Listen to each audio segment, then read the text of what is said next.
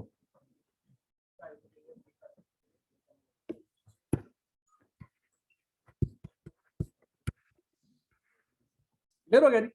Zeta की बात जरूर होगी। अब टोटल रिक्वायरमेंट कितनी आती है बच्चों?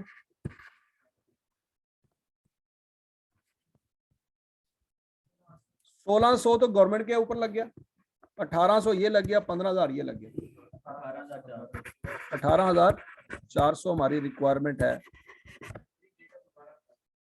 हाँ जी। देखो जीटा को अभी फिलहाल हम क्या कर रहे हैं? परचेज कर रहे हैं 40 रुपए के हिसाब से। लेकिन अगर हम खुद मैन्युफैक्चर करना चाहें तो कर सकते हैं, 26 रुपए का खर्चा आएगा। क्या फायदा है? क्या खोतिया रजाई याद है? रजाई खुद बनाने से और मार्केट से लेने से कुछ फायदा हो रहा था कि नहीं हो रहा? और उसको फिर हमने खुद बनाया था, याद? खुद क्यों बनाया था? पता नहीं है फायदा। अब ये मार्केट से मिलता है 40 का, अगर खुद बनाएंगे 26 का, तो क्या 14 रुपए की बचत हो रही? ये 14 रुपए की बचत मेरे प्रॉफिट को बढ़ा देगी। तो मुझे क्या करना चाहिए? खुद बनाना चाहिए। तो जब मैं खुद बनाऊंगा तो मैं लिमिटिंग फैक्टर भी मेरे पे इस्तेमाल होंगे कि नहीं होंगे? तो वो इसकी कैलकुलेशन आना चाहिए कि नहीं आना चाहिए? अच्छा जी, आगे चलते हैं बच्चों। अब अल्फा, वंस अगेन अल्फा की डिमांड कितनी है? 900। प्रोडक्ट बी कितना यूज होगा अल्फा में? मटेरियल बी 2 किलो इस्तेमाल होगा अल्फा में। क्या आंसर आ जाएगा? बीटा 3000 डिमांड है और 3 kg आएगा 9000। गैमा 5000 डिमांड है, 4 किलो 20,000। और जीटा 600 डिमांड है। जीटा कितना लगता है जी? 2.5 किलो 1500। अच्छा जी, आंसर निकाल 2900, 1800, 9000, 20,000, 15,000 है। चलो चेक करो, 3 बंदे ने आंसर दसिया, तीनों नहीं मैच कर।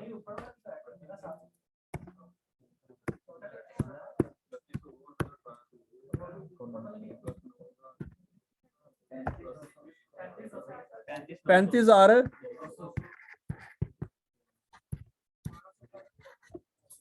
35,200 किलो हमारी रिक्वायरमेंट है और मार्केट में अवेलेबल कितना है 34,000। तो अब सबसे पहला ये ना हो कि भाई जीटा को इग्नोर करें, नहीं, जीटा से बचत हो रही है तो इग्नोर नहीं कर सकते, ठीक है। अब कौन सा लिमिटिंग फैक्टर है? Material B is our limiting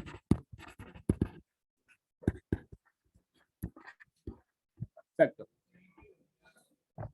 और क्लियर है? अब पहला काम हमारा क्या था? लिमिटिंग फैक्टर तलाश करें, क्या वो कर लिया? अब दूसरा काम हमारा क्या है?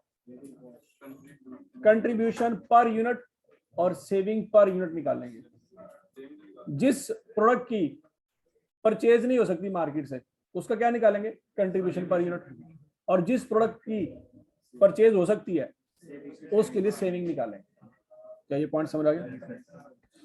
अब बच्चों contribution per unit, working number 2, calculation of contribution saving और लिमिटिंग फैक्टर।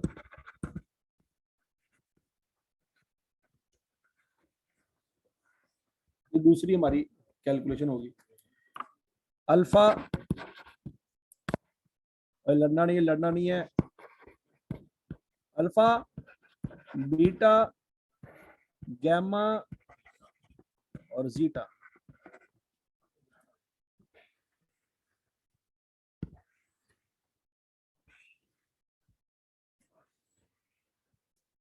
सबसे पहले बच्चों सेल प्राइस लिखेंगे कि अल्फा की सेल प्राइस दी गई है। अब सारे फोत हो गए और जवाब दे दो। अल्फा कितने का सेल होता है? बीटा, गैमा और बच्चों जीटा की सेल प्राइस नहीं बताई उसने, बताइए उसकी परचेज प्राइस बताइए, सेल प्राइस नहीं बताई। अब ध्यान से पहले अल्फा बीटा गैमा लिख देते हैं। 66, 88 और 106। 66, 88, 106 ये नहीं है, लेकिन क्या जीटा की परचेज प्राइस है? इनकी नहीं है, इसकी है। कितनी है? 40। क्लियर हो गया? अब बच्चों वेरिएबल कॉस्ट निकालनी है पर यूनिट, ऐसी है वेरिएबल कॉस्ट टू मैन्युफैक्चर। वो जो सबसे पहले कौन सी निकालेंगे? Material A. एक मिनट है, क्या हमारे लिए आसानी नहीं है? उसने सीधी सीधी खुद ही बता दी हुई है कॉस्ट। बच्चों जरा गौर से देखो, क्या इन सब का टोटल करें तो पर यूनिट कॉस्ट सीधी सीधी आई कि आपने हमारे ऊपर एहसान नहीं कर दिया। 8 रुपए मटेरियल के, क्या ये पर यूनिट है ना? सोचो 8 जमा 12 जमा 25 जमा 3.1, इन दोनों का टोटल बताया उसने 3.1। तो याद इन दोनों को शामिल कर लो, इसको ना करो। 48.1 नहीं समझ आई? 8 जमा 12 जमा 25 जमा 3.1, 48.1। तो क्लियर है? नहीं समझ आई? बच्चों क्या प्रोडक्ट बी की वेरिएबल कॉस्ट पर यूनिट बता सकते हो? बताएं जरा, शाबाश। इन सब को टोटल कर लें। 18 जमा 30 जमा 1.8 जमा 1.4,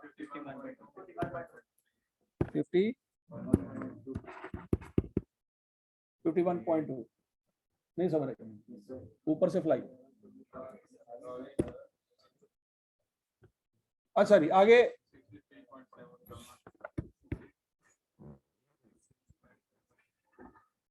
ये सारा कुछ पर यूनिट था।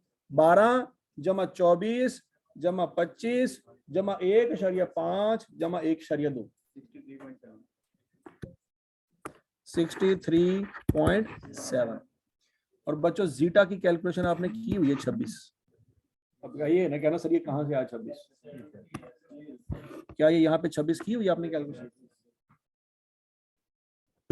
अच्छा जी, तो बच्चों यहाँ पे ये माइनस होगी, तो कंट्रीब्यूशन या सेविंग पर यूनिट आ रहेगा।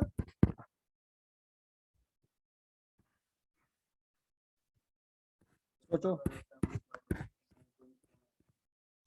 66 में से 48 माइनस करें, 17.9, बीटा में से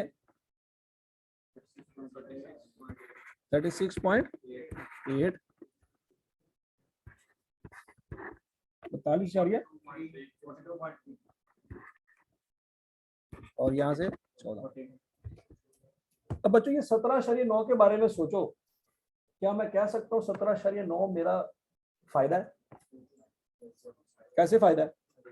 48 की चीज बनाऊंगा, 66 की बेचूंगा, 17.9 मेरी जेब में आएगा। ये 36.8 क्या चीज है? फायदा। कैसे? 51 की बनाऊंगा, 88 की बेचूंगा, जेब में कितने पैसे आएंगे? 36। 42.3 क्या चीज है? फायदा। 63 की चीज बनाऊंगा, 106 की बेचूंगा, मेरी जेब में कितने पैसे आएंगे? 42.3। और वो 14 क्या चीज है? क्या ये भी फायदा है कि नहीं है? अगर मैं खुद बनाऊंगा तो मुझे परचेज नहीं करनी पड़ेगी। क्या ये चारों फायदे हैं? ये फायदों के नाम डिफरेंट है, एक का नाम है कंट्रीब्यूशन और दूसरे का नाम है सेविंग, लेकिन पॉइंट ये फायदा तो है ना, फायदा तो फायदा होता है, ऐसे ही। तो हमें ये देखना है कि अब ये जो फायदा है पर लिमिटिंग फैक्टर किसका ज्यादा है किसका कम है। पॉइंट समझ आ गया? अगर तो जीटा का फायदा सबसे ज्यादा है तो सबको छोड़ के पहले किसको बनाएंगे? जीटा को बनाएंगे। लेकिन अगर जीटा का फायदा सबसे कम है तो पहले बाकी सारे बनाएंगे, वो परचेज कर लेंगे। हाँ जी, क्या लड़ाई हो रही है? बोलो बोलो बोलो।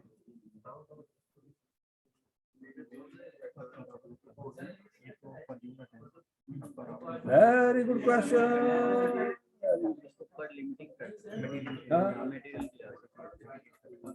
ऊपर मेरा ख्याल है ये अंग्रेजी में कुछ लिखा हुआ है।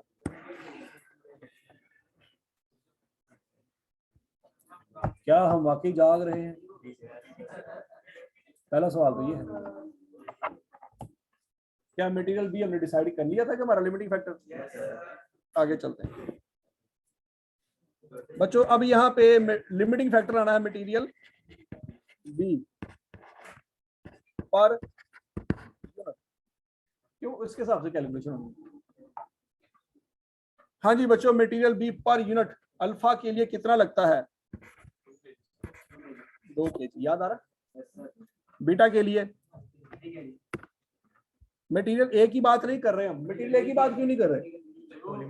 मटेरियल ए अन्य अवेलेबल है, सारा कुछ प्रोड्यूस हो सकता है। मटेरियल बी अवेलेबल नहीं है, तो 2 किलो लगता है अल्फा के लिए, 3 किलो बीटा के लिए और 4 किलो, 2, 3, 4 और 2.5 किलो लगता है जीटा के लिए। अब कंट्रीब्यूशन या सेविंग पर केजी, ऊपर वाला है पर यूनिट, अब कौन सा निकालेंगे? पर केजी। हाँ जी बच्चों, 17.9 को 2 पे डिवाइड कर दें, 8.95, 12.26, 7, 10.5। क्या कही जा रहा है? शाबाश, तुम हर शहर राउंड ऑफ करी जा रहे हैं, और सीए राउंड ऑफ हो गया है ना तेरे हाल। हाँ जी 5.6। तो बच्चों फिर क्या ख्याल है, पर केजी किसका फायदा सबसे ज्यादा है?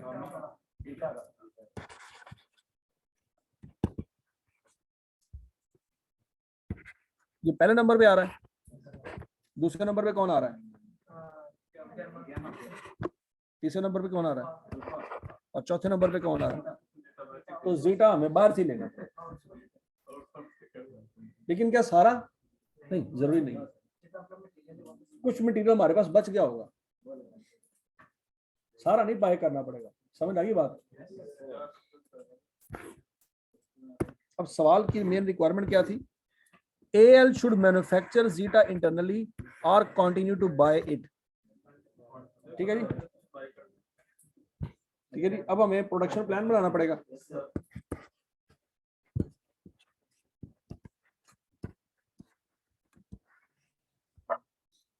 बच्चों सबसे पहले किसको बनाएंगे? बीटा को। लेकिन बीटा को बनाने के लिए पहले गवर्नमेंट ऑर्डर पूरा होना चाहिए। दो तरीके हैं बच्चों, गवर्नमेंट ऑर्डर और लोकल डिमांड दोनों को इकट्ठा करके भी लिखा जा सकता है, आपकी मर्जी है। या गवर्नमेंट ऑर्डर लहदा लिखना है, बाकी लहदा लिखना, वो लहदा भी लिखा जा सकता है। क्या करें? उसी कह रहा सर आरे लगे रहना, कोई शॉर्टकट ना निकला है बस। गवर्नमेंट ऑर्डर अल्फा का कितना है बच्चों? Alpha plus beta plus gamma. क्या ये सारा कुछ इकट्ठा किया जा सकता है बच्चों? क्या ये ऊपर कहीं पे कैलकुलेशन की हुई हमने? बच्चों मटेरियल ए को देखना है कि मटेरियल बी को देखना है? ए को नहीं देखना, बी को देखना है। मटेरियल बी के लिए बच्चों टोटल ऑर्डर कितना बनता है? 2900। क्लियर है? ये 2900 सीधा सीधा लिख देंगे वहां। 2900 रुपये के केजी? केजी। और क्लियर है? यहाँ पे रेफरेंस भी दे सकते हैं कि वर्किंग वन में निकाला हुआ। अब लोकल डिमांड, अब लोकल डिमांड बच्चों सबसे पहले हम किसके बारे में बात करेंगे? बीटा के बारे में।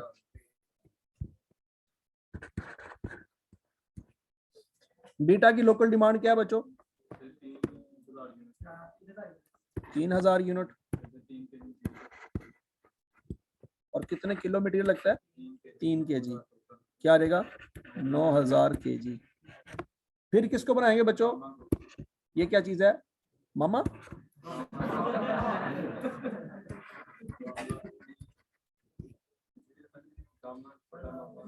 अच्छा जी, गैमा कितना था मार्केट में? 5000।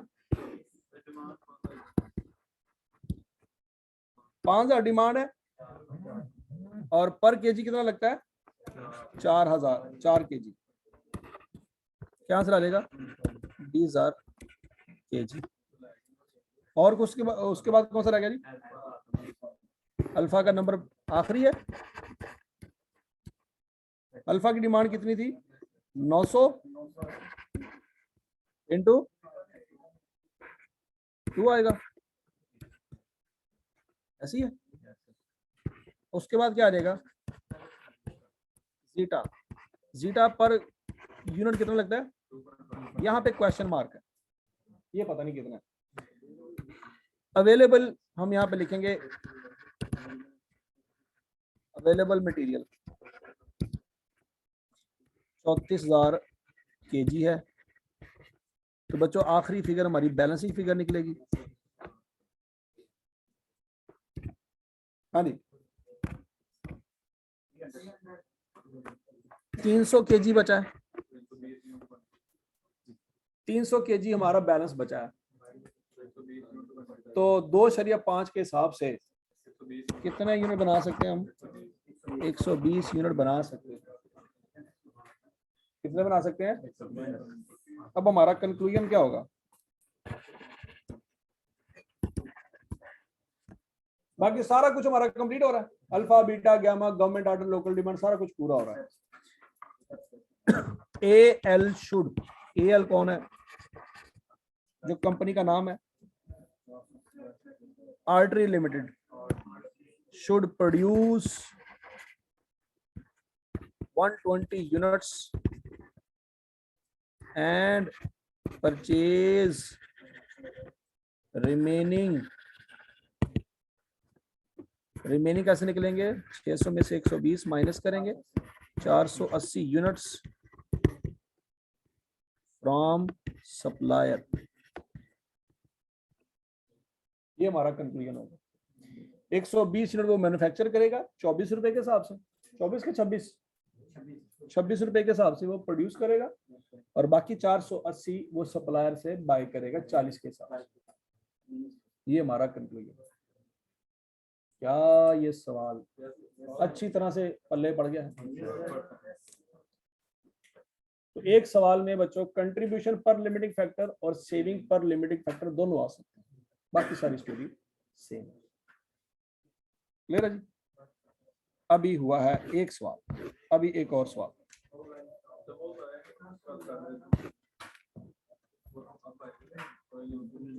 अच्छा जी बच्चों, हमने बातें की थी कुछ नन्ही मुन्नी सी कि बनाए यूनिट के ना बनाए, तो मैंने आपको बताया था कि समटाइम हमें कंट्रीब्यूशन माइनस में नजर आता है तो हम कहते हैं ना बनाए, लेकिन कुछ नॉन फाइनेंशियल फैक्टर भी होते हैं। नॉन फाइनेंशियल फैक्टर क्या है? कोका कोला कंपनी को कोका कोला में फायदा है, स्प्राइट में नुकसान है। क्या ये बात समझ आ रही? कोका कोला कंपनी को कोक की बोतल बेचने में फायदा है, स्प्राइट में उसको क्या है? नुकसान है। लेकिन स्प्राइट वो सिर्फ इसलिए बनाता है कि पेप्सी को उसने कम्पीट करना है। नुकसान होने के बावजूद वो क्या कर रहा है कि ऐसा ना हो कि पेप्सी कंपनी मुख्तलिफ किस्म के वेरिएंट निकाल रही है प्रोडक्ट्स के, और वो ना निकाले तो आहिस्ता आहिस्ता कोक भी ठुक जाए। तो अपनी वो कोका कोला को प्रोडक्ट को बचाने के लिए स्प्राइट बनाता है नुकसान में रहने के बावजूद। क्या ये बात समझ आ रही? बड़े स्केल पे ऐसे छोटी छोटी हरकतें होती रहती। वेरी गुड, शाबाश। और जरा पी कनाल पीछे देखिए टैग लगाएगा, ठीक हो गया? वो पेप्सी बनाता है। आगे सुने तो बच्चों, कुछ नॉन फाइनेंशियल फैक्टर भी होते हैं, कुछ चीजें नुकसान में रहने के बावजूद भी बनानी पड़ती है। याद आ रहा कुछ कुछ? हम सिर्फ कॉस्ट अकाउंटिंग के पॉइंट से बात करें जी, इसमें नुकसान है ये छोड़ दो, इसमें फायदा ये बना लो, लेकिन कुछ ऐसे फैक्टर भी होते हैं जो कॉस्ट अकाउंटेंट सोच नहीं सकता, वो सीईओ को सोचने पड़ता है। सीईओ कौन होता है? वो हम नहीं होते बच्चों, ये हमें धोखा है। ठीक हो गया जी? ठीक है जी? ये वही फर्क है जो वजीर खजाना और प्राइम मिनिस्टर में होता है। वजीर खजाना ने सिर्फ क्या देखना है? इकोनॉमी को। प्राइम मिनिस्टर ने सिर्फ इकोनॉमी को नहीं देखना, उसने बाकी फैक्टर भी देखना है। तो हम सिर्फ कहां तक जा सकते हैं?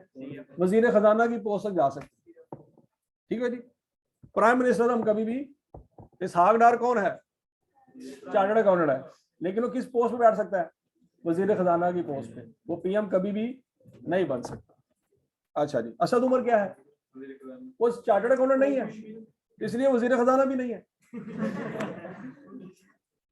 ठीक है जी? अच्छा जी, make or buy decisions non financial factors. Non financial factor ये है बच्चों, समटाइम हम आउटसोर्स करते हैं चीजों को, उसके कुछ नुकसान भी होते हैं, कुछ फायदे भी होते हैं। तो पहले हम कुछ नुकसान कुछ फायदे की बात कर लेते हैं। सप्लायर में produce items of a lower standard of quality. सोचो जरा, क्या ये बात हम फाइनेंशियल टर्म्स में बात कर सकते हैं? नहीं कर सकते। याद आ रहा कुछ क्वालिटी चेक की बात की थी किसी जमाने में, क्योंकि सारा रिस्क हमारा होता है। हमने सप्लायर को ऑर्डर दे दिया, यार ये चीजें बनाओ, उसने बना दी। अब हमें अगर क्वालिटी का पता ही नहीं है, मैन्युफैक्चरिंग डिफॉल्ट अगर उसके अंदर है, हमें पता ना चले। आपको पता होगा किसी जमाने में होंडा ने अपनी टर्बो 1.5 सीरीज जो थी वो वापस ले ली क्योंकि उसमें कोई मसला आ रहा। इसी तरह से टेस्ला ने आज इस साल में कुछ 5-6 लाख गाड़ियां वापस ले ली अमेरिका से, उसमें कोई फॉल्ट आ रहा है। ऐसे ही तो जब आपने कोई अपना ब्रांड को इस्टेब्लिश करना है ना, तो आपको फिर कस्टमर को वो वैल्यू भी देनी पड़ेगी। अगर कोई मसला होगा तो चीजें ओपनली एक्सेप्ट करनी पड़ेंगी, हाँ मसला है मुझे वापस कर दे। ठीक हो गया? तो बच्चों, हो सकता है अगर आपने कोई पार्ट आउटसोर्स किया है जिसको आपने खुद सुपरवाइज नहीं किया, उसमें कोई मसला निकला है, तो आपको वो चीज खुद फिर रिस्क बेयर करना पड़ेगा। आगे चलते हैं। The supplier may fail to meet delivery dates and the buyer may be dependent on the supplier to commit onward delivery to its buyer. अब सोचो बच्चों, होंडा ने गाड़ियां बनाई,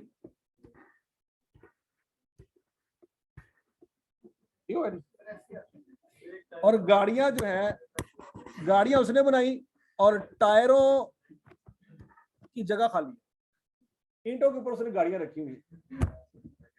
टायर क्यों नहीं उसके पास? क्योंकि टायर वो होंडा अपने नहीं लगाता, टायर लगाता है वो जनरल के। पाकिस्तान में जो होंडा की गाड़ियां होती हैं बाय डिफॉल्ट जो परचेज करते हैं ना, तो उसमें टायर जनरल के होते हैं, होंडा के नहीं होते। फर्ज करें होंडा ने ऑर्डर दिया जनरल टायर को कि भाई मुझे टायर चाहिए, और जनरल टायर वो टाइम पे टायर प्रोवाइड ना कर सका। होंडा की सारी गाड़ियां शोरूम के अंदर ईंटों पे खड़ी हुई, और होंडा ने डेडलाइन दी है कस्टमर को कि भाई आज पैसे पकड़ाओ, महीने बाद आगे गाड़ी ले जाना। अब होंडा जलील हो रहा है किस वजह से? टायरों की वजह से। सब कुछ ओके है, वो गाड़ी पे चाबी लगा के रेस दे दे के दिखा रहा है लोगों को कि इंजन काम कर रहा है, लेकिन ये बाहर मार्केट में सड़कों में घूमने के काबिल नहीं है। तो जनरल टायर की वजह से होंडा लोगों की गालियां खा रहा है। आउटसोर्सिंग के नुकसान समझ आ रहे हैं? ये आउटसोर्सिंग के नुकसान है। तो डेफिनेटली जब आपने कोई काम किसी को आउटसोर्स करना है, आपको अच्छी तरह से इवैल्यूएट करना पड़ेगा, क्या ये बंदा मेरा जो ऑर्डर है टाइम पे कंप्लीट कर पाएगा कि नहीं कर पाएगा। स्टोरी समझ आ गई? ये नॉन फाइनेंशियल फैक्टर्स है। In case of buying a component, production process of the end product may be held up by a lack of component. अब जरा सोच समझ के जवाब देना। जब होंडा की गाड़ियां तैयार हैं और टायर लगने हैं, लेबर वेली बैठी हुई, लेबर क्यों वेली बैठी हुई है? टायर आएंगे तो लगाएंगे, लेबर वेली बैठी हुई है। तो वेरियंस में कोई फार्मूला आपने पढ़ा था, आइडल टाइम वेरियंस, कि लेबर बैठी हुई है, काम कोई नहीं कर रही और आपको पेमेंट करनी पड़ रही है, क्यों? तो ये किसका अल्टीमेटली ये किसके पेटे पड़ जाएगा सारा कुछ? ये किसकी मिसमैनेजमेंट है? होंडा कंपनी की मिसमैनेजमेंट।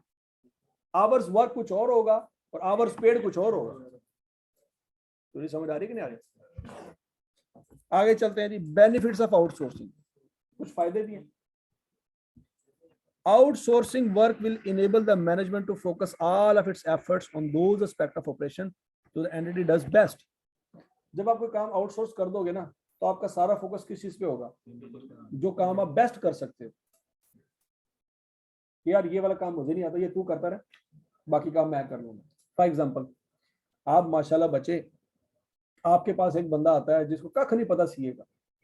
वो कहता है कि यार मेरे पापा ने छोटा मोटा कारोबार चलाते हैं, उन्होंने गवर्नमेंट का कोई ऑर्डर एक्सेप्ट करना है, फाइनेंशियल स्टेटमेंट बना दें, हम आपको डाटा देते हैं, फाइनेंशियल बना दें। आप कहते हो यहाँ यार इंटर में मैंने पढ़ी थी, मैं बना देता हूँ। आपने बैलेंस शीट पकड़ ली, आपने इनकम स्टेटमेंट पकड़ ली, लेकिन स्टेटमेंट चेंज नहीं की, आपने कहा यार ये कहाँ पड़ा था? तो आप कहेंगे यार वो नोट्स, वो कैश फ्लो स्टेटमेंट, वो कैसे बनाए? आप कहते हैं यार ये मैं उसको कहता हूँ जिसने R2 पढ़ा हो, R1 पढ़ा हो, ये वाला काम तू कर दे, ये वाला काम मैं कर लेता हूँ। क्यों? क्योंकि अगर इसमें कोई कल को एरर निकला तो रगड़े जाएंगे सारे, ऐसे ही ना। तो ऑडिट आपने रिपोर्ट बनानी है, तो उसके लिए पहले फाइनेंशियल स्टेटमेंट ठीक होनी चाहिए। तो जो काम आपको आता है वो करें, जो आपको नहीं आता वो किसी और को कह देंगे यार तूने ये वाला टॉपिक पढ़ा हुआ, ये तू कर। प्रोफेशनली यही होना चाहिए ना। तो जो काम आपको आता है वो ओपनली एक्सेप्ट करें, जो नहीं आता उसके बारे में कमिट ना करें किसी से। और कोई कमिट करना है तो सोच लें कि भाई मेरे पास कोई ऐसा रिसोर्स अवेलेबल है जिसको मैं कैश फ्लो क्या कह सकता हूँ कि भाई तू बना दे। समझ आई बात? तो आप वो काम करें जिसमें आप बेस्ट है, जो काम आपको नहीं आता वो आप हाथ ना लगाएं। तो we have no expertise of manufacturing tyres as a car manufacture. Example दी हुई है कि कार मैन्युफैक्चरिंग करनी और टायर बनाने का हमारे तजुर्बा नहीं है, तो जनरल टायर को हम कह देंगे वो बना देगा। The external supplier may have specialist expertise which enable it to provide outsourced products more efficiently and at a cheaper price. General tyre के पास प्लांट लगा हुआ जिससे टायर बनता है, उसको टायर की कॉस्ट पड़ती है कम। हमारे पास वो प्लांट ही नहीं है, हम किसी और तरीके से अगर टायर बनाएंगे, पहली बात तो उसकी क्वालिटी पे बेड़ा गर्क हो जाएगा, दूसरी बात तो हमें एक्सपेंसिव पड़ेगा। तो हम समटाइम कह देते हैं कि यार ये वाला पार्ट आप बना दें, बाकी हम कर लें। स्टोरी समझ आ गई कि नहीं आ गई? तो इसलिए होंडा कंपनी ने ये टायर जो है ये खुद नहीं बनाती, ये आउटसोर्स कर देती। बहरहाल तो कुछ फायदे हैं, कुछ नुकसान हैं। ये बातें मैं इसलिए कर रहा हूं बच्चों क्योंकि अगले सवालों में कुछ फायदे कुछ नुकसानों की बातें आनी है, तो उसको हमने देखना है। क्या अगला सवाल शुरू किया जाए? और शुरू करो ला के बंदो, 1.5 महीना रह गया, खून ते गैरत खा लो। चलो जिसमें नन्ही मुन्नी सी बातें हैं, सवाल तो ये कंप्लीट नहीं होगा हमारा क्योंकि ये 1 घंटे का सवाल है, लेकिन नन्ही मुन्नी बातें समझ लेते हैं। Toy Limited is engaged in the production of a single product. Toy limited है और वो एक सिंगल प्रोडक्ट बनाता है। On the basis of past history the management has estimated the cost of production per unit as follow. बच्चों ये 200 रुपया cost है पर केजी के पर यूनिट। क्या यहाँ पे लिखा हुआ है ऊपर? गौर से देखो, ये 200 रुपया पर यूनिट है। बच्चों उसने ये भी बता दिया है कि ये 5 ज़रब 40 करके आया। अगर वो बच्चों ये 5 ना बताता हम निकाल सकते, और अगर वो ये 40 ना बताता ये भी हम निकाल सकते। ठीक है जी। लेबर कितना लगा? 250, 10 घंटे 25 per hour. Variable overhead 60% of direct labour. बच्चों ये 250 का 60% लेके देखो, बाकी ये बात है क्या? हमारे साथ धोखा तो नहीं हो रहा? 250 का 60% लो। किसी बात पे यकीन नहीं किया जा सकता, कुछ भी हो सकता है। 150 ही आता है। टोटल वेरिएबल कॉस्ट क्या आती है बच्चों? 600। इसमें फिक्स कॉस्ट की कोई बात नहीं हुई क्योंकि डिसीजन मेकिंग में वो रेलेवेंट नहीं है। Annual production requirement is 1 lakh units. हमने 1 लाख यूनिट प्रोड्यूस करने। आगे चलते हैं। The management has been deeply concerned with the performance of its labor as it has been witnessing various inefficiencies. Labour skilled नहीं है, लेबर सस्ती ले ली है और वो हमें गले पड़ गई। The Industrial Relation Department has recently carried out a study under the guidance of a consultant. Industrial Relation Department का मतलब ये है कि ये कंपनी इंडस्ट्री में ही लोगों को चीजें बेच रही है और वो इंडस्ट्री के साथ रिलेशन रखना चाहती है अच्छे।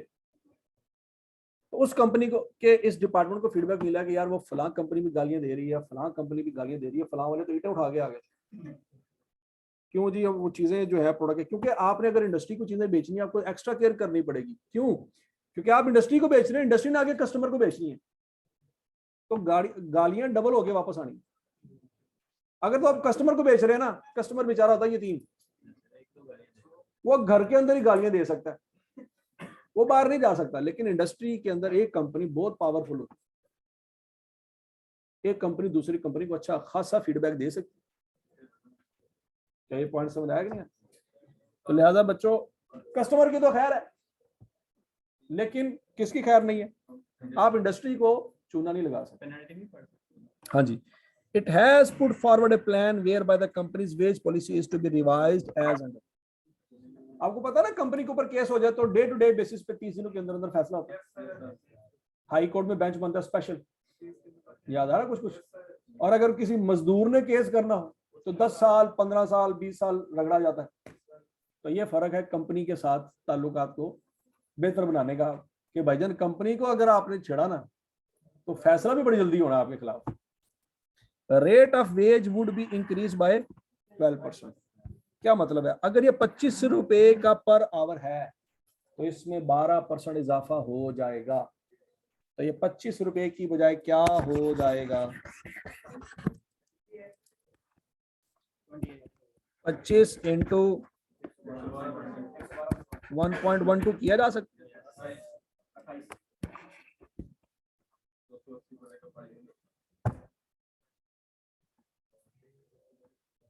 नहीं समझ आई? Workers who perform their task in less than the estimated time of 10 hours per unit would be given a premium of 18 per hour saved. अच्छा जी, वो कहता है एक यूनिट को कितना टाइम लगता है? 10 घंटे लगते हैं। डेफिनेटली वो कहता है हमने एक बंदे को 25 स्किल्ड बंदा लेंगे, उस बंदे को हमने 25 रुपए पर आवर पे नहीं करना। कितना पे करना है?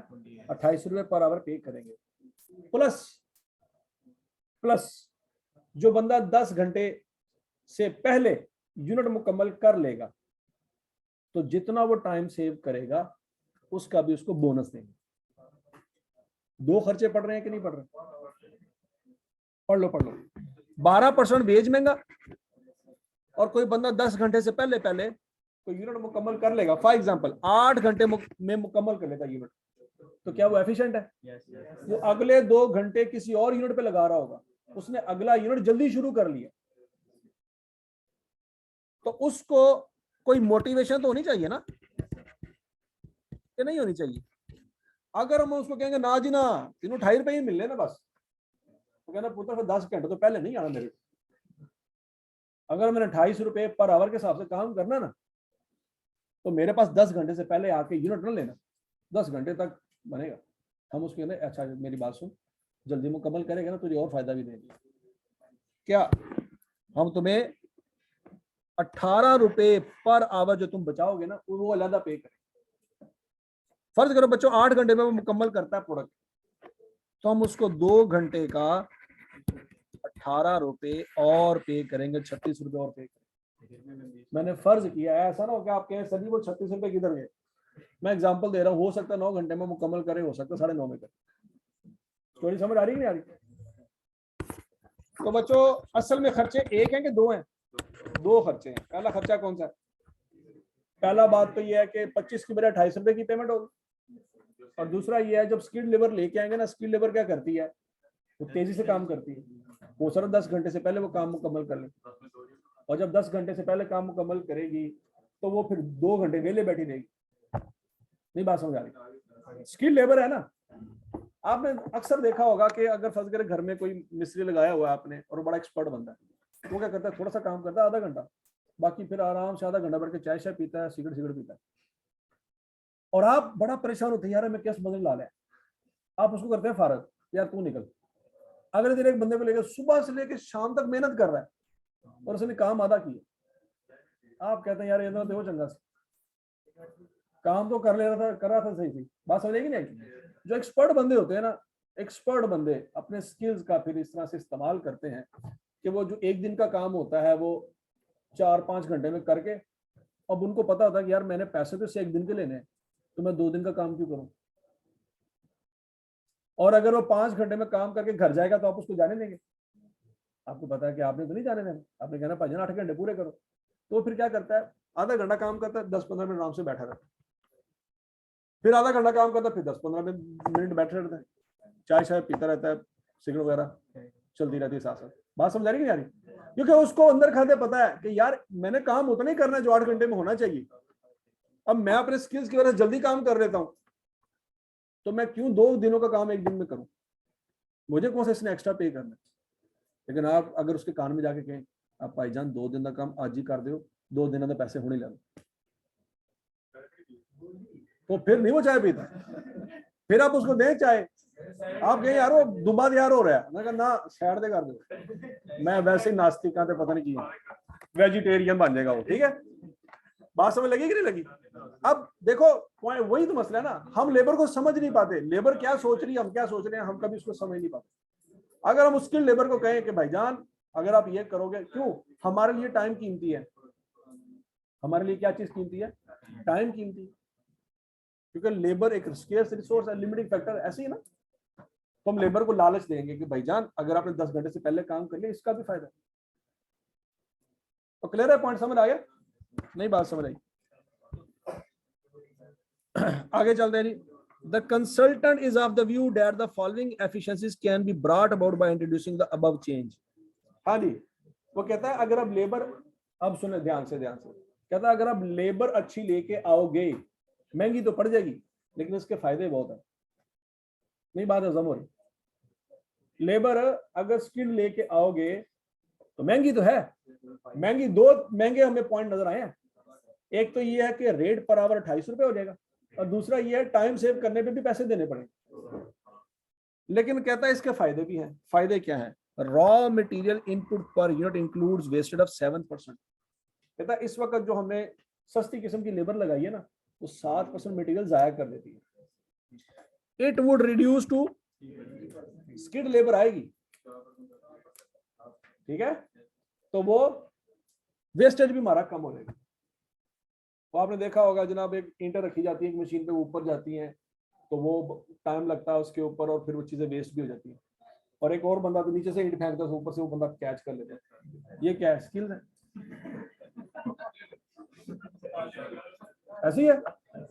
तो ये क्या, स्किल्ड लेबर रखोगे, वो अक्ल से काम करेंगे, चीजें टूटने से बच जाएंगी।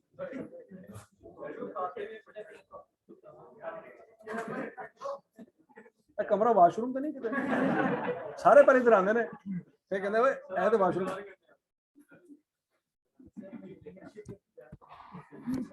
अच्छा जी, अब बच्चों जरा ध्यान से ये जरा सोच समझ के मुझे जवाब देना। बच्चों ये 5 किलो जो है, ये 5 किलो जो है, सोच समझ के जवाब देना। बड़े इंपॉर्टेंट कंसेप्ट इस सवाल में से निकल रहे हैं जो हमने पहले कभी नहीं पढ़े। बच्चों ये 5 किलो इनपुट है कि आउटपुट है? ये इनपुट है, लेकिन जो आउटपुट निकलता होगा क्या वो भी 5 किलो होगा? वो आउटपुट 5 किलो नहीं होगा। नहीं बात समझ रहे?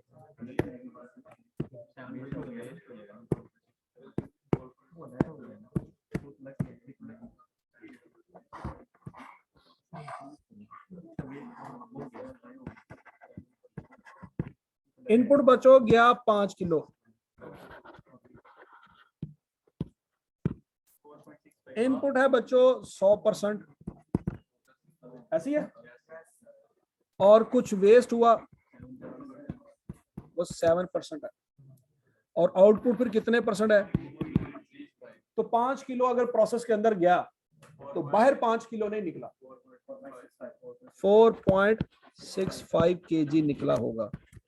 इसका मतलब ये हुआ बच्चों मुझे 4.65 kg मेरे आउटपुट का स्टैंडर्ड वेट होना चाहिए, और डेफिनेटली मैं 4.65 से ज्यादा लगाऊंगा कि कम लगाऊंगा?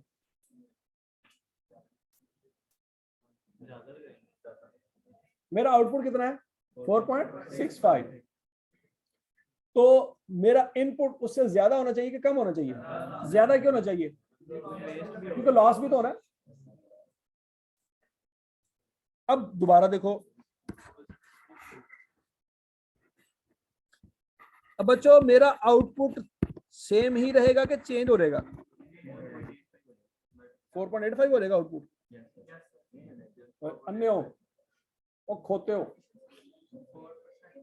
ये वाली चीज कस्टमर ने बाय करनी है ना, तो कस्टमर के लिए वेट वही होना चाहिए या कम हो जाना चाहिए? अगर तो वेट आपका कम हो जाएगा तो कस्टमर को पता नहीं चल जाएगा?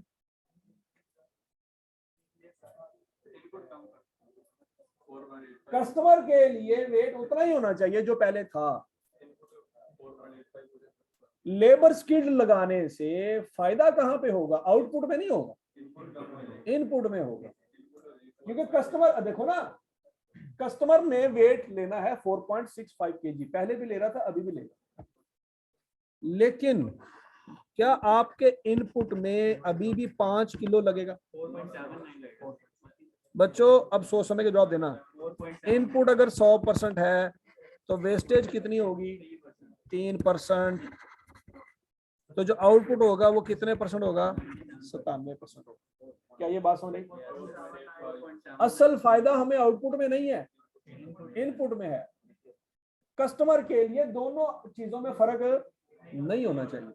अगर फर्क होगा, कस्टमर कहेगा यार की कर रहे हो, इतना तो चंगा पुराना सा अभी। क्या ये पॉइंट समझ आया? नहीं समझ आया? ये नया कंसेप्ट है, इसके ऊपर मैं टाइम लगा रहा हूँ ताकि हजम हो जाए। अब बच्चों मैं इसको एक और तरीके से एक्सप्लेन करता हूँ। बच्चों फर्ज करो आपने शर्ट बनवानी है, शर्ट का स्टैंडर्ड जो आउटपुट है वो 3 मीटर कपड़ा है जो लगेगा तो शर्ट तैयार हो जाएगी। अब ना अहल किस्म के दर्जी के पास आप जाओगे ना शर्ट का बनवाने के लिए, उसके दिमाग में स्टोरी चल रही है, आपको नहीं पता, उसके दिमाग में स्टोरी चल रही है कि यार 3 मीटर का कपड़ा लगना है शर्ट पे, इस बंदे से 3 मीटर नहीं मांग रहा मैंने, तो 4 मांगेगा या 5 मीटर मांगेगा। वो आपसे कहेगा भाईजान 5 मीटर कपड़ा दो, आप कहेंगे यार 5 मीटर, मैं एकदम मोटा तो नहीं होया?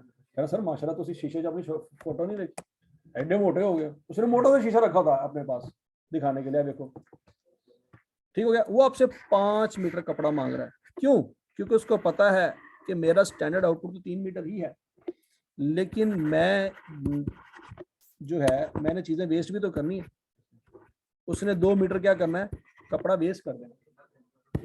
अच्छा अब दोबारा सुने, आप गए स्किल्ड दर्जी के पास, स्किल्ड दर्जी के पास गए तो बच्चों आपकी शर्ट का आउटपुट अभी भी 3 मीटर होना चाहिए कि कम होना चाहिए?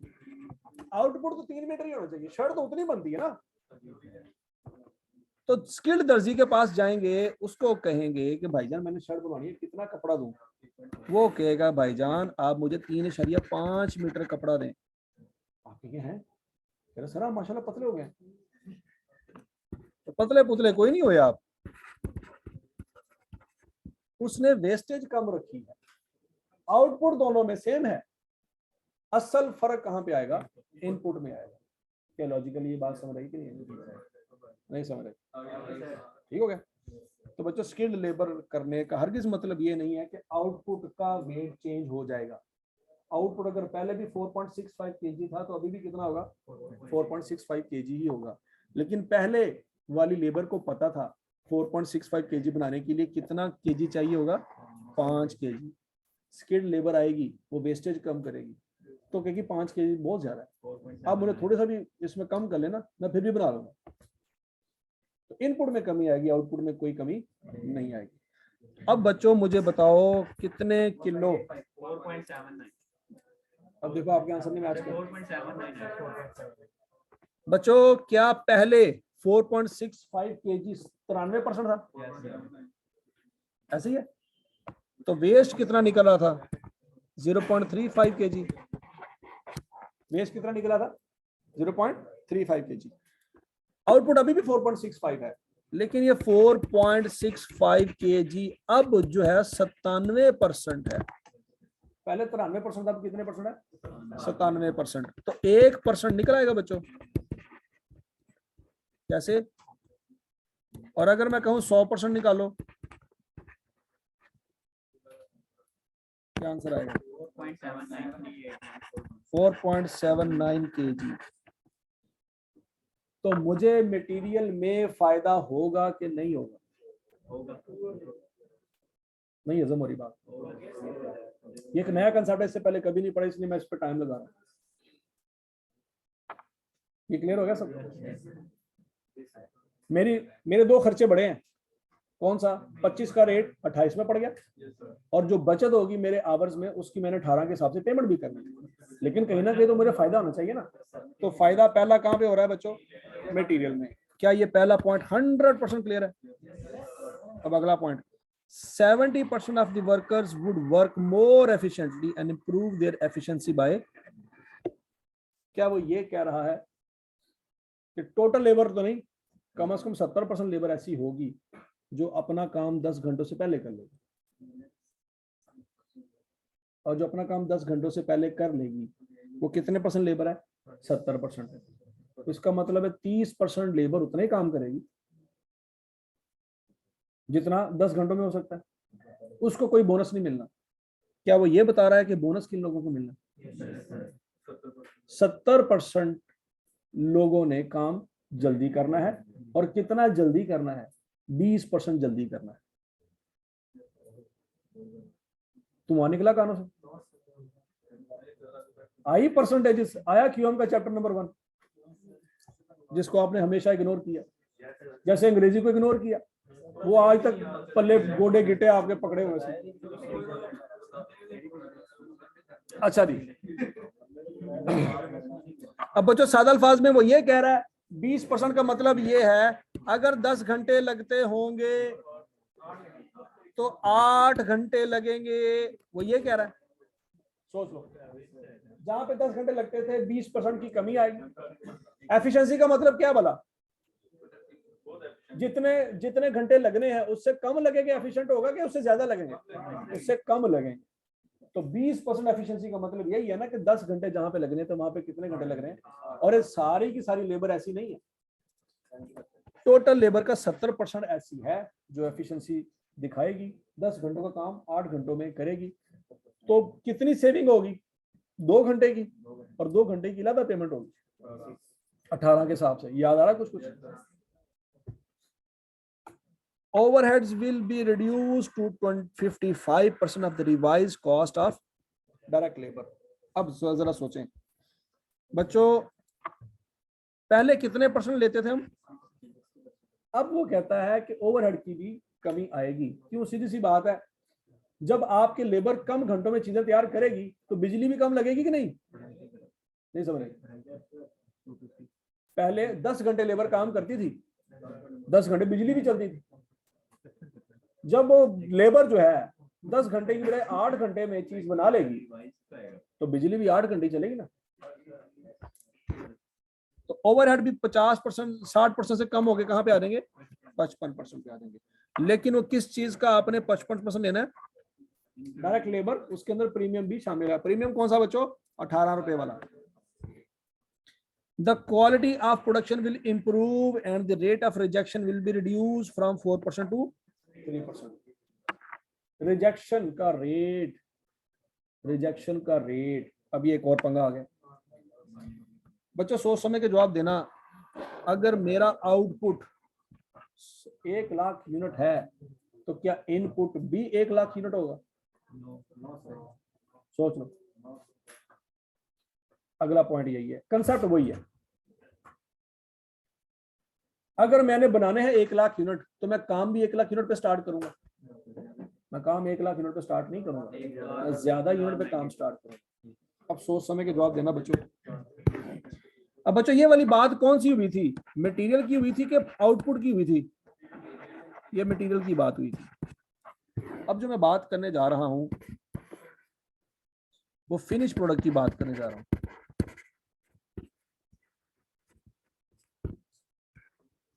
फिनिश प्रोडक्ट का आउटपुट है मेरा 1 लाख यूनिट्स।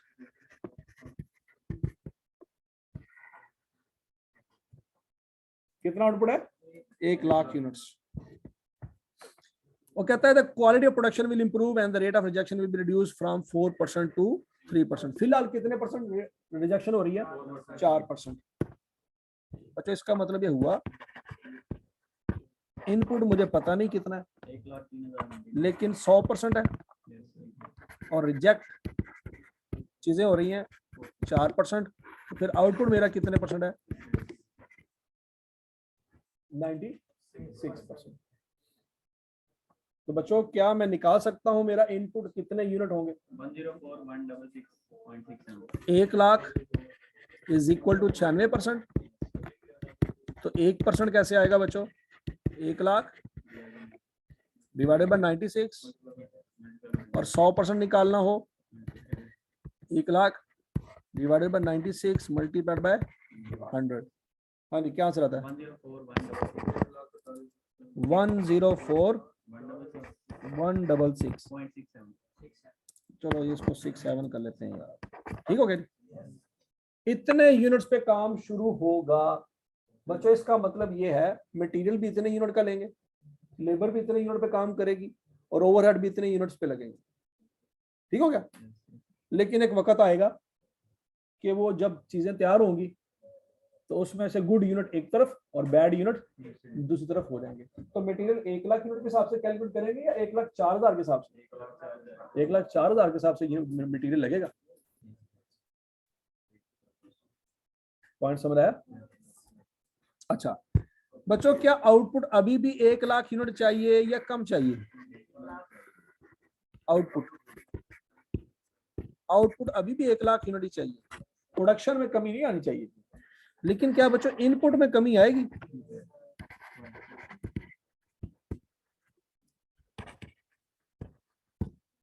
इनपुट अभी भी 100% है, रिजेक्शन कितने परसेंट हो रही है बच्चों? 3%। तो आउटपुट कितने परसेंट होगा? 97%। तो आप मुझे इनपुट निकाल के बता सकते हैं? क्या मैं कह सकता हूं अब जो 1 लाख है वो 97% है? तो 1% कैसे निकलेगा? 1 लाख डिवाइडेड बाय 97 और अगर 100 निकालना हो 100 से मल्टीप्लाई कर दो 103093। तो बच्चों आप देख रहे हो पहले कितने यूनिट्स पे काम शुरू करते थे? 1,04,167 पे काम शुरू करते थे। अब कितने पे काम शुरू करेंगे? 1,03,093 पे काम शुरू करेंगे। क्या बचत हो रही कि नहीं हो रही?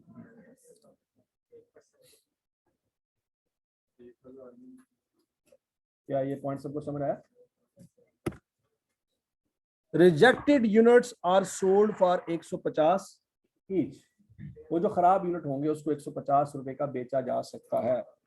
तो बच्चों पहले हम 4167 को 150 पे बेचा करते थे, अब हम कितने का बेचेंगे? 3093 यूनिट को 150 का बेचा करेंगे। क्या ये पॉइंट समझ आया? आगे चलते हैं। अच्छा जी, रिक्वायरमेंट क्या है? Determine whether it would be beneficial for the company to adopt the wage plan recommended by the industrial relations department or not. वो कहता है बताओ कि हम जो इंडस्ट्रियल रिलेशन वाले कह रहे हैं कि भाई लेबर चेंज करो, लेबर दूसरी लेके आओ, तो क्या उसको माने कि ना माने? देखो जी, गालियों की कोई मॉनेटरी वैल्यू नहीं होती। इंडस्ट्रियल रिलेशन वालों को तो गालियां पड़ रही हैं, लेकिन हम अकाउंटेंट हैं, हमने नंबर गेम देख ली है, हमने कंपनी को खोली है गालियां खाने के लिए नहीं, हमने कंपनी को खोली है प्रॉफिट को मैक्सिमाइज करने के लिए। हम कहेंगे भाईजान गालियां पड़ रही हैं आपको, ठीक है, हमें आइडिया दो जिससे गालियां भी ना पड़े और हमारा प्रॉफिट भी बढ़ जाए। स्टोरी समझ आ रही है ना? हमें ये ना बताओ कि तुम्हें गालियां पड़ रही हैं, तुम्हें हम गालियां पढ़ने के पैसे दे रहे हैं, सैलरी क्यों दे रहे हैं? ठीक है जी। तो पॉइंट ये है कि अब वो हमें एक फार्मूला निकाल के दे रहे हैं कि भाईजान ये कर लो, इससे हमारी इज्जत भी बच जाएगी और आपका प्रॉफिट भी बढ़ जाएगा। आपने हमेशा याद रखना है, अगर इस तरह का सिनेरियो आएगा in such a question, first calculate the profit in the current scenario. इस सिनेरियो में इस वक्त जो एग्जिस्टिंग चल रहा है इसका क्या करें? प्रॉफिट निकालें। And then in revise scenario, पहले एग्जिस्टिंग सिनेरियो में देखें प्रॉफिट कितना है, फिर उसके प्लान के मुताबिक दोबारा प्रॉफिट निकालें। क्या प्रॉफिट बढ़ रहा है? प्रॉफिट बढ़ रहा है तो कहेंगे ठीक है जी माशाल्लाह, गालियां नहीं पड़नी चाहिए, बहुत अच्छी बात। लेकिन अगर प्रॉफिट कम हो रहा है, देखो प्लीज कंटिन्यू, आपका आइडिया बहुत अच्छा है माशाल्लाह, प्लीज कंटिन्यू, ठीक है जी। After that make a comparison between the profit. क्या ये पॉइंट समझ आ गया? इस सवाल में बच्चों मेन जो कंसेप्ट है वो ये है कि इनपुट और आउटपुट के दरमियान लॉस होता है। वो लॉस की कैलकुलेशन आपको समझ आ गई? ये समझ आना चाहिए। बाकी इंशाल्लाह ये क्वेश्चन जो है हम कल कंप्लीट करेंगे। क्वेश्चन हजम हो गया? बाकी इसके ऊपर हम कल डिस्कशन करेंगे। अच्छा, आपको मैंने सवाल दिया था कि नन्ना मुन्ना सा, क्वेश्चन नंबर 3 कर ली? इजी था? कौन सा सवाल था जी? अच्छा, एक और सवाल करना है आपने, एनके इंटरप्राइजेस।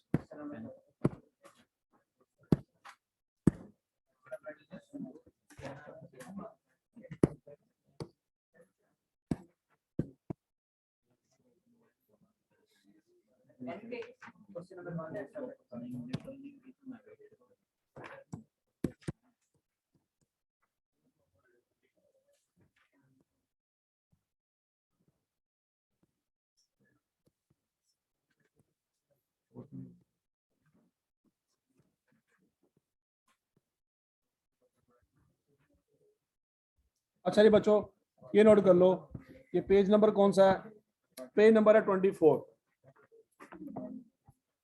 वैसे ओवरऑल इन नोट्स में पेज नंबर कौन सा जी? 74। ओवरऑल जो मैंने डॉक्यूमेंट सेंड किया,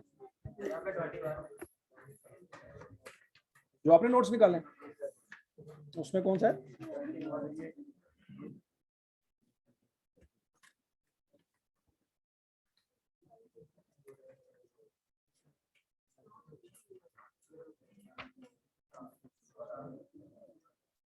ये यहाँ पे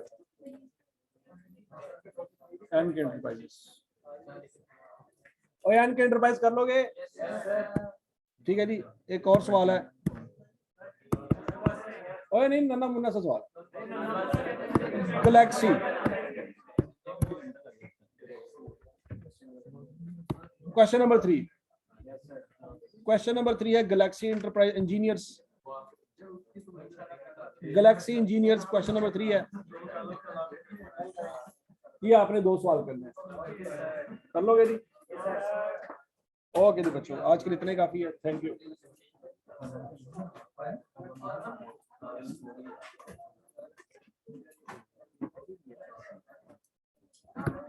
हाँ जी, ऑनलाइन स्टूडेंट्स मुझे बता दें, ऑनलाइन स्टूडेंट्स कोई मसला, कोई परेशानी? अस्सलाम वालेकुम sir. Hello hello. Hello hello sir. Students. Sir एक मसला आ रहा है हाँ जी सर। ए लिमिटेड में जो लोकल डिमांड में आपने जीटा लिया है उसका बता दें।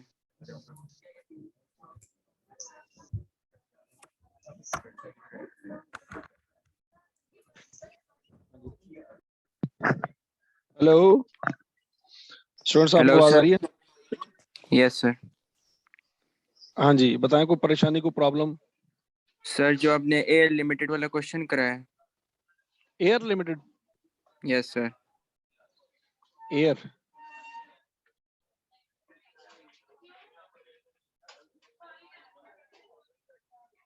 Air A L sir, A L alpha beta और गामा और जीटा वाला। एल।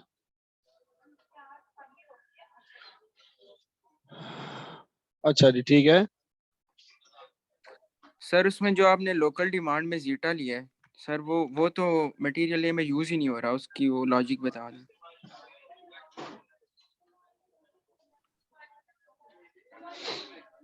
यार उसमें क्या था?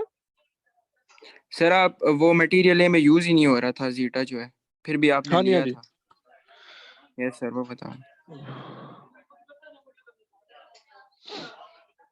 जीटा यूज नहीं हो रहा था तो ना लें, आप, कोई मसला नहीं है। आप यहाँ पे ना लिखें। मैं कह रहा था अगर यूज होता तो जीटा फिर दोनों जगह पे आता, ऐसी है। जी सर। आप ना लिखे, कोई मसला नहीं है, आंसर तो 0 ही आना है। ठीक है सर। ठीक है, और थैंक यू सर। ठीक है बच्चे, कास्ट की क्लास तकरीबन 10 बजे होती है, 10:10 पे, 10:05 पे, इतने बजे क्लास होती है, क्लास कास्ट की। ठीक है,